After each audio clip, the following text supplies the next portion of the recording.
Dissenting opinion. Hakim MK Saldi Isra singgung pemilu Orde Baru sesuai prosedur, tapi curang. Pemilu pada masa Orde Baru pun berjalan memenuhi segala prosedur yang ada, yang dilaksanakan memenuhi standar mekanisme yang ditentukan dalam Undang-Undang Pemilu ketika itu. Namun secara empirik, pemilu Orde Baru tetap dinilai curang, karena secara substansial pelaksanaan pemilunya berjalan dengan tidak fair, baik karena faktor pemihakan pemerintah pada salah satu kontestan pemilu, maupun karena faktor praktek penyelenggaraan pemilu yang tidak memberi ruang kontestasi yang adil bagi semua kontestan pemilu. Oleh karena itu, azas jujur dan adil dalam norma pasal 22E ayat 1 Undang-Undang Dasar 1945 menghendaki sebuah keadilan dan kejujuran pemilu yang lebih material.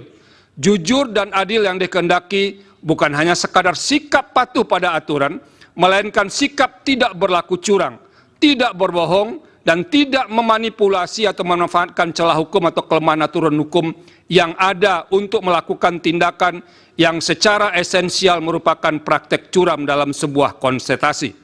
Artinya, jujur dan adil dalam pemilu yang diinginkan konstitusi mencapai sesuatu yang bersifat hakiki dari arti kejujuran keadilan itu sendiri.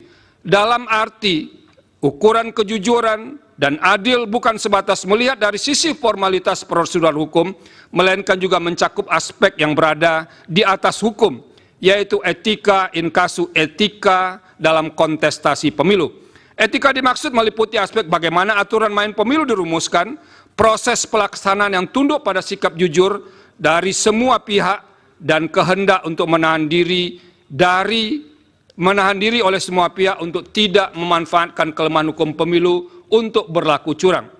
Pemilu jujur dan adil sesuai dengan kehendak konstitusi adalah pemilu yang diikuti dengan sikap penuh ketulusan dan tidak berbohong, tidak curang, dan tidak memanipulasi dengan jalan apapun.